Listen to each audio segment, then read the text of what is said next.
ये pressure regulator होगा। ये कैसे करेगा रेगुलर प्रेशर? चलो जब ये यहाँ से ये प्रेशर लाइन से ऑयल इन होगा तो ये डायरेक्शन कंट्रोल में आता है एयरपोर्ट से। यहाँ पर प्रेशर से कुछ ज़्यादा हो जाता है तो क्या करेंगे, ये हाई प्रेशर जो एक्सेस ऑयल जो है ये नैरो लाइन से यहाँ पर आएगा।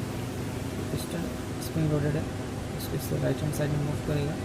यहाँ पर प्रेशर एग्जर्ट होगा तो राइट हैंड साइड मूव होगा। तो ये पोर्ट यहाँ से जो है पिस्टन क्या करेगा, ये पोर्ट को यहाँ से रिड्यूस करेगा, क्लोज करते जाएगा। तो जो यहाँ का ऑयल होगा फिर वो क्या होगा, यहाँ पर टैंक में चलेगा। तो यहाँ पर जो हाई प्रेशर जो एक्सेस प्रेशर हुआ वो कम हो जाएगा, रेगुलेट हो जाएगा। मीन्स क्या होता है, अगर मैं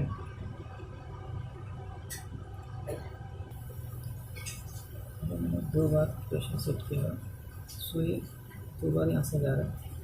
जब वो 2 बार से ज़्यादा होता है तो क्या होगा, 2 बार के हिसाब से मैंने प्रेशर सेट किया, एक्सपेक्टेशन उस हिसाब से सेट है। 2 बार से ज़्यादा हो गया ऑयल क्या करेगा, यहाँ से आके उस पर राइट हैंड साइड में एक्सटेंड करेगा। ये ऑटोमेटिक यहाँ का ऑयल जो रहेगा इसमें चले जाएगा टैंक में। सो वापस से प्रेशर जो है 2 बार करेगा, वो कॉन्स्टेंट प्रेशर से मेरा ऑयल जो आगे सप्लाई करते रहते हैं, ये प्रेशर रेगुलेटर होगा।